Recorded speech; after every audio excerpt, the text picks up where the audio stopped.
Thank you, Michael, and it's great to be here and part of your conference. I'm learning a lot, so I'm glad to be able to contribute a little bit to the discussion as well. It's a very interesting meeting. This picture here is Angus heifer in one of our picturesque parts of Australia in Tasmania, and if you look at the globe and look at where Ireland is and where Tasmania is, we couldn't be further apart really in terms of geography, but many of the issues that have been discussed at this meeting to date are very similar to the issues that we face as well, and I'm very glad to be able to share with you some of our experiences with Angus Australia.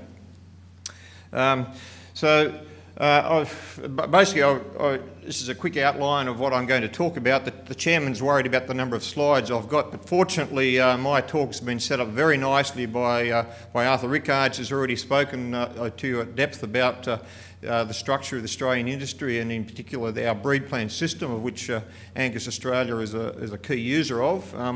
And Alison, in fact, has also helped set me up as well. So I'll be able to move through some of those slides fairly quickly, Michael, so you'll be pleased.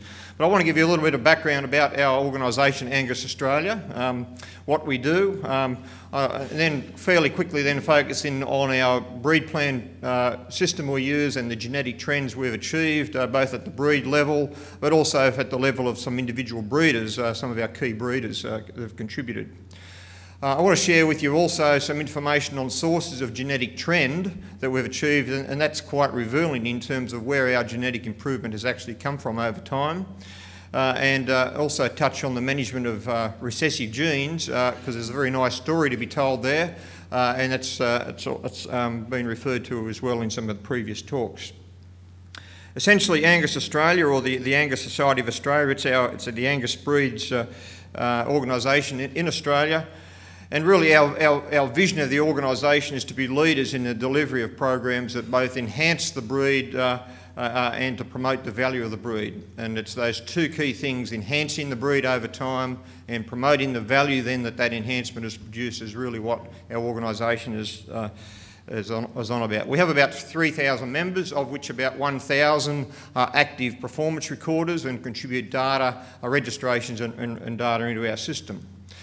We use the funds that we raise mainly through inventory fees and our service provisions to conduct a number of things. First of all, the breed registration and recording aspects of our organisation, like any other breed association, if you like. We do invest a lot, though, in breed development and research and development, and I'll touch a little bit on that later in the talk. And we spend, relative to other breed associations, we don't spend a lot on marketing, but we provide facilities for our members to market cattle, particularly through websites, etc. But we also put a lot of focus on our education and our youth development programs, including extension, and we're part of a national extension program that Arthur Rickards mentioned yesterday, the Southern Beef Technology Services. There's no accurate collation of breeds in Australia in terms of numbers of cattle across Australia, unfortunately. But we estimate that there's approximately 2.5 to 3 million cows in Australia that are joined to Angus bulls a year. And we also estimate that about half of those cows then are joined to registered bulls, and the other half to non-registered or what you might call stock bulls. So in terms of our future growth of a breed association, our biggest opportunity is to actually get more people who breed Angus bulls to record them and register them. So so that's in fact we see as our biggest challenge. Our biggest market is to our own breeders to get more of them involved in registration and recording services. About 50%, and Arthur Rickards mentioned some of the statistics yesterday about Australia being very focused on the export market, and about 50% of the cattle that are in feedlots for export in Australia are Angus or Angus cross cattle. So that's been really the major market driver for the breed in Australia, has been that premium that's achieved for Angus cattle in the export market. We also use a herd inventory, a female inventory system that Robert referred to in the last talk. We have a split inventory system between spring and autumn, and there I've got the figures for you over the... Sorry, I've gone one too forward here. The figures here for the inventory numbers in the spring and the autumn in recent years, and you'll see that we've been fairly steadily we record about 80,000 females a year in total, and that's it did decline a little bit in 2009, mainly because of very adverse environmental conditions across much of Australia back then, but it's gradually increasing again. So it's up around that 80,000 cows a year on our female inventory system. The calf registrations, we run a number of registers. We have a herd book register, we have a performance register, which are a non-herd book seed stock cattle, but we call them the Angus Performance Register. That's the red part in here. So these are our herd book recorded cattle, our Angus, purebred Angus cattle. Then we have a multi-breed register for Angus influenced crossbred or composite cattle. We record a number of those, and we record a number of commercial cattle, which are non-seed stock cattle as well. But you can see there that we roughly record about 60,000 calves per year. Relative to what's happening, Robert showed some trends for the registrations in the breeds in the US. I've just got a small sample of the breeds here in the southern part of Australia, and we'll see that compared to 1996, so over that period, we've seen a big increase in the number of Angus registrations from about 35,000 up, and these are the straight bred cattle only, doesn't include our multi-breed cattle. Relative to many of the other breeds have declined slightly, or we've seen the Charolais breeds also increased in Australia as well. So we've seen that there's been quite a significant market shift towards Angus seed stock cattle, and that's purely due to that market premium situation that I mentioned. In terms of performance records, like in the US, Australian Angus breeders have been very focused on performance recording, and there I've got the figures there in terms of the number. You've seen the numbers of calves born each year, so these are the numbers of calves that are performance recorded. So approximately in excess of 50,000 are recorded for birth weight, and down around the 40-odd thousand for 200 and 400 day weights, and we've got about 10,000 cows per year that are recorded for mature cow weight, and that's a trait we're encouraging more of our breeders to measure mature cow weight, so we can identify those curved bender type cattle that have got high growth but moderate mature cow size. Also, in terms of our, we use ultrasound scanning, so we're scanning in the order in excess of 30,000 young cattle a year for carcass traits, and that contributes about 60% of the total carcass scan data that goes into our Australian breed plan database. So it's a significant proportion of the Australian data is actually coming from the Angus breed. I won't dwell on the breed plan system and the estimated breeding values because Arthur Rickards has spoken about this, but we have estimated breeding values for each of the various components of production systems, from growth to carcass, and we've got some trial estimated breeding values of things like structure and temperament as well. So, and as I mentioned, the Angus breeders contributed a large number of the records for each of these traits into the breed plan system. So we have a situation now where breeders, in addition to looking at pedigrees, and this is an example of an AI site that is actually available in Europe, Drossen A2, we have breeders have got this information on the estimated breeding values for each of the traits I listed there before, their accuracy levels for those values, and we encourage wherever estimated breeding values are displayed for an animal that the breeders also put up the breed average. So this is essentially a shot from the website. So any animal on our registration, you can go into the website and get the full information on the animal's pedigree, its estimated breeding values, what traits the animal's been measured for, which is very important, and also statistics on the progeny of that animal. So this particular sire is an AI sire, been widely used in Australia and has many thousands of progeny, hence the estimated breeding values are quite accurate for that bull. So I'm going to show you a series of slides now which shows the genetic trends for some of the traits and then the index value. So this is what's happened with birth weight. So this is the genetic trend. I've only plotted it since 1990. The birth weight is increasing over time as our growth of our cattle are increased. But when we look at the rolling 5-year trends, the 5 years up to it's about 1996, the breed birth weight was increasing by 0.19 kilos a year, and through the application of selection and selecting cattle with more moderate birth weight estimated breeding values, That it's been brought down to 0.05 kilos per year increase in birth weight. So the birth weight increase has been plateaued off through the use of careful selection. And I suppose the objective is to keep it down at this level or even lower over time. If we look at 200-day weight, which is the growth, over time, we've had a fairly steady increase in the growth trend over time. It is lower now than what it was a number of years ago. It was up to 1.5 kilos a year at this point in the 5 years around here.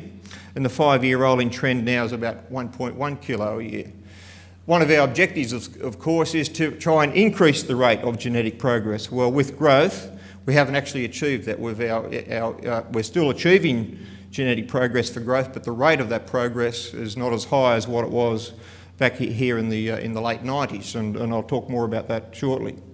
Similarly, for 600-day weight, we see a similar trend. The average is about 2.5 kilograms a year increase in 600-day weight estimated breeding value over the 5 years leading up to 2010. Mature cow weight has gone in the right direction because mature cow weight has been a rapid decline in the rate of increase in mature cow weight. A bit like birth weight, we want to be able to increase growth but at the same time not achieve a big increase in mature cow weight. And again, that's been reduced down to this level of about 2.2 kilos per year increase in mature cow weight through our selection that's been applied in the industry. So these are the trends for the overall breed. Now some of the concerning ones. This is eye muscle area. So eye muscle area, again we've got, when we plot it out, depending on what shape you make the graphic, you make this look quite impressive. But when we look at the rate of gain per year up to the 5 years, again in the mid-2000s we were achieving 0.28 square centimetres a year increase, and now we're down considerably less than that in terms of our increase in change in eye muscle area. So that indicates that our breeders are putting less focus on eye muscle area than what they did back there. Either that or they're finding it more difficult to actually achieve genetic progress in that particular trait. Another trait of interest that Arthur Rickards mentioned this morning was marbling, or intramuscular fat, as we measure it through ultrasound scanning. And similarly, here in the early 2000s, we were making big increases in the rate of gain. So the steepness of the curve was increasing very sharply here in the early 2000s, and it's plateaued off such that now we're getting a lower rate of gain per year than what we did back then. So that's the thing that's of concern to us, just how we can understanding the reasons for that and how we can actually increase the rate of gain for some of these key traits. I'll talk now a bit more now about the use of selection indexes. And as previous speakers have said, our estimated breeding values are incorporated into estimated breeding value into selection index values. We have 4 selection indexes that we publish for the Angus breed, focusing on 3 of them on different market endpoints. So they're long-fed certified Australian Angus beef index, the heavy grass-fed index, a short-fed domestic index, and a terminal index where Angus bulls are used, particularly in northern Australia, in a terminal situation where no female replacements are kept. So we publish these index values for every animal in the breed on the website, and these values typically make it into sale catalogues for breeders as well. Previously, a couple of the previous speakers have shown you the relative emphasis of different traits for one of the indexes, being the long-fed certified Australian Angus beef index. Just to be a little bit different, I've complicated it a little bit here and shown you the relative emphasis on these profit driver traits for each of the 4 indexes. And the weighted average here is a weighted average which I'm going to use for the rest of the talk, which basically weights those indexes very approximately, depending on the importance of those indexes to the market. So the long-fed CAAB index is about 30%. Each of the first 3 indexes are about 30% of the market roughly, and about 10% for the terminal index. So I'm going to show you some trends in indexes which are that weighted value rather than for any one of the individual indexes. But you can see there's a lot of similarity in most of the indexes in terms of the direction of the emphases. Cow weight, obviously, as shown earlier, has got a negative emphasis, and This marble score here, the red, has got a strong emphasis in the long-fed certified Australian Angus beef index, but not so strong in the other indexes.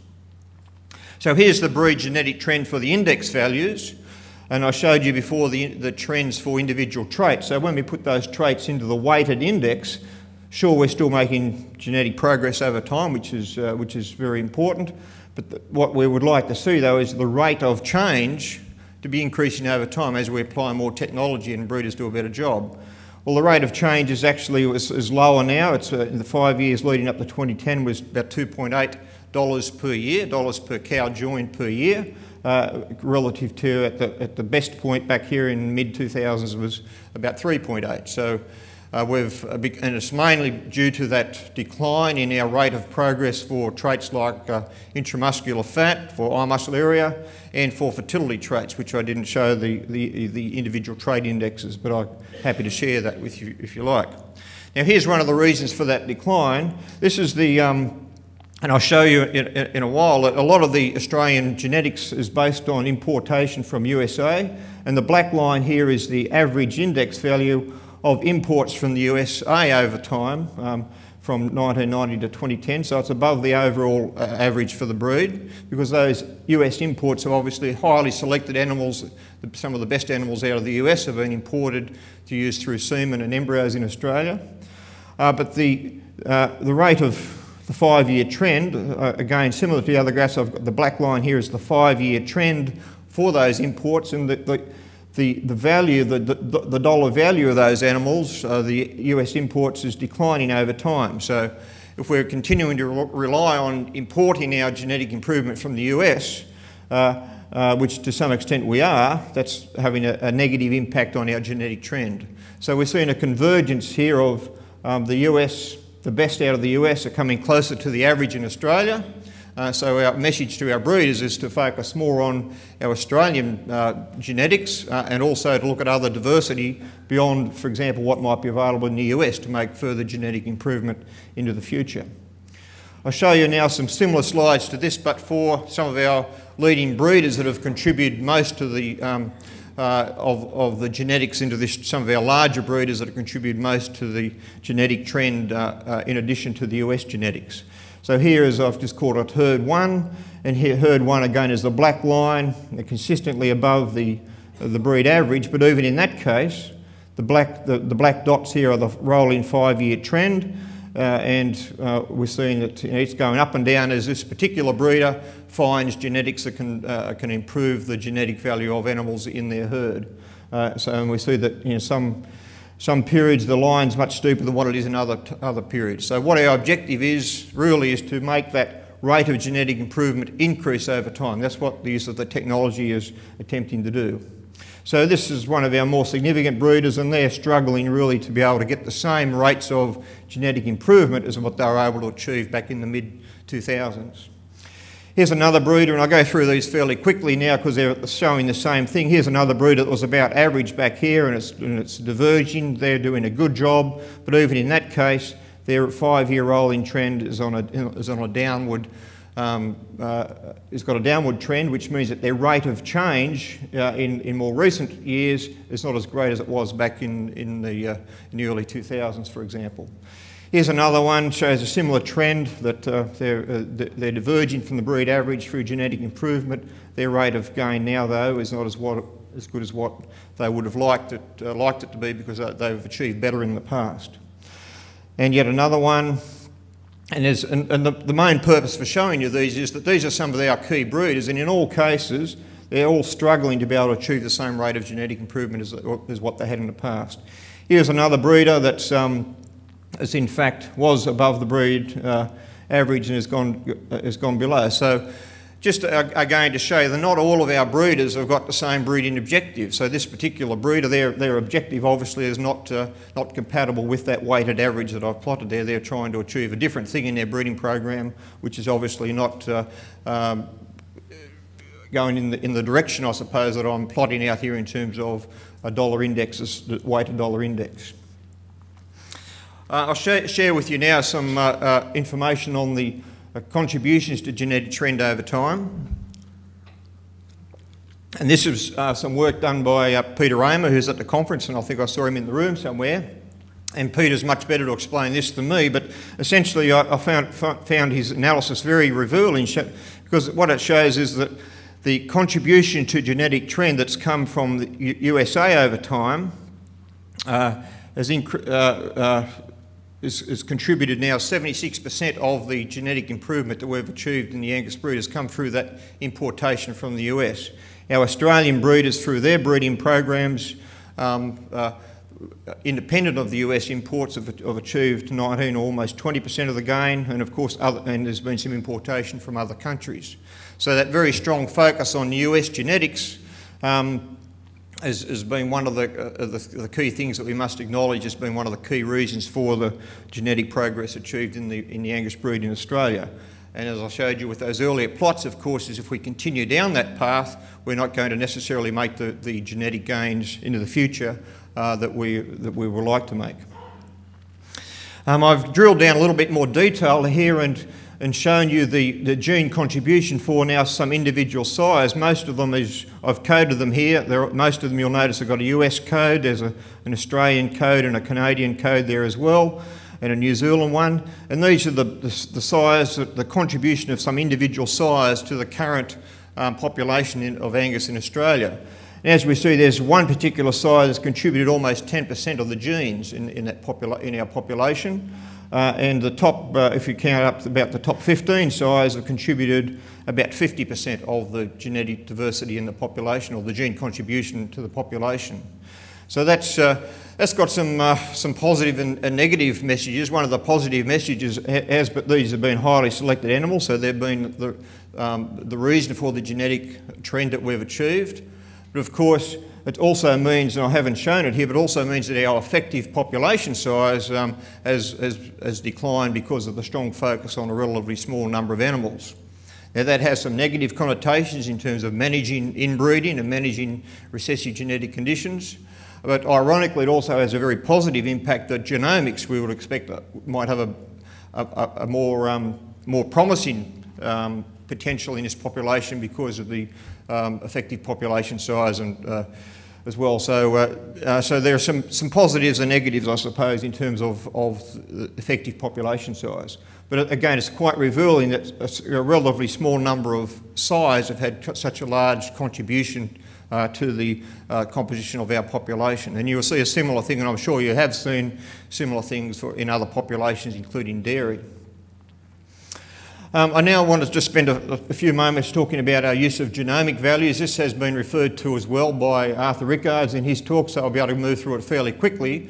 But Angus Australia has worked closely with ABRI and the scientists at the Animal Genetics and Breeding Unit and the company Pfizer to incorporate the Pfizer molecular value predictions into the breed plan system.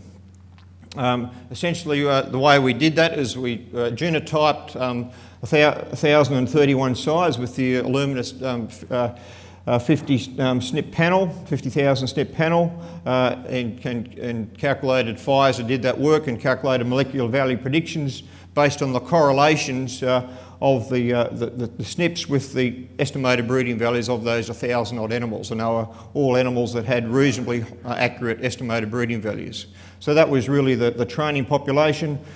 We then calibrated that population, and the scientists at Animal Genetics and Breeding Unit did this step, and it's a step that I don't necessarily think has been done in all cases in other populations, where we then looked at the correlations between those MVPs and the grand progeny of the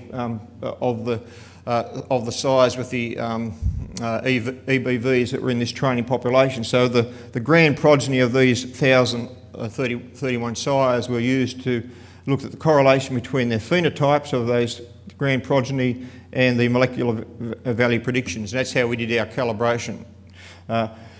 So a little bit more conservative approach than what might have been used in some of the other populations. And these are the correlations that we came up with through that calibration. And typically the correlations are around about between 0.2 and 0.4. There were some additional traits that where the correlations were quite low that we decided not to incorporate into breed plan. But typically these explain between 4% and 20% of the genetic variation for the traits examined using this is on the fire. Remember, this is just for the Pfizer 50k SNP panel. And then the third step is what we call blending, or using selection index theory to blend those MVPs into the estimated breeding values after the EBV analysis. So that's done on a monthly basis, where any animal with MVPs, those MVPs are blended into the in a two-step approach into the estimated breeding values. So, and this is denoted for animals on our website. You can identify the animals that have got the information by the HD50K logo on them. That logo only appears for animals that have been genotyped with that 50K SNP panel. And I'll show you here then the impact of that blending on the accuracy of the EBVs. So this is fairly current data. So we've got 2,240 animals that have been genotyped, so it's not a huge number, and that's largely because of the high cost of this test. It has been about 150 Australian dollars to do the test. So individual breeders need to make up their own mind about the value proposition of using that test. And there's been a bit over 2,000 tests done. And of all of those animals, these are the accuracies for the different traits. Sorry, the traits are coded a bit, but you'll be able to work out roughly what they are. The before and the after accuracies. And you'll see that the overall impact on accuracy has been between 1% and 4.5% increase in accuracy value of those estimated breeding values. Now this includes some animals that have already got highly accurate EBVs before the molecular information has gone in, so it's having, in that case, quite a minor impact, and in some cases animals that have got very little other data. So they're all in there, and overall there's between 2 and 4.5% increase in accuracy. Now in Australia we currently don't publish accuracies for index values, but if we calculate the accuracy for the index values based on that change, we see that there's been an overall impact on the accuracy of the indexes, depending on which index we look at, of between 1 and 3% overall. So you'd have to say that it's been overall the exercise has had a relatively modest impact on the accuracy of selection. So really, if we're going to be able to achieve the benefits of genomics in our population, we need to go beyond what we've currently got available to us with this particular test. So our strategy is really to invest as much as we can afford to invest in research, measuring more phenotypes through progeny testing, such that in time we'll then have the phenotypic information that we'll be able to then use to calibrate genomic tests that are put in front of our breeders. So we have a progeny test program in place now. We call it Angusi benchmarking program. It's relatively modest compared to the size of some of the progeny tests I hear about in Europe. But in the first year we joined 35 sires by AI to 1,640 cows to produce 900 odd calves. We've just finished our joining in 2011 of 47 sires by AI to 2,300 odd cows. And essentially our target is to, it's our AI program, we'll use a fixed time AI program in commercial herds where we budget on getting about a 50% conception rate to AI, then we follow that AI up with natural service bulls, but those 50% of calves will generate about between 10 and 12 steer progeny and 10 or 12 heifer progeny that we then will follow through and intensively measure for feed efficiency, fertility and carcass traits on the steer side. So we've just, our cohort 1 animals will go into a net feed efficiency test system in August to December this year. We've just installed a state-of-the-art grow-safe system in Australia to be able to measure feed intake on all of those steers we generate through the program. We'll continue that over the next 3 years.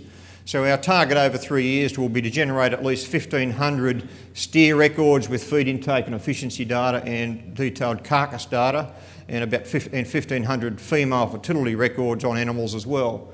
So they're, again, small numbers relative to what we really need for calibration of genomic merit, but I suppose it's our attempt to at least have some data up our sleeve.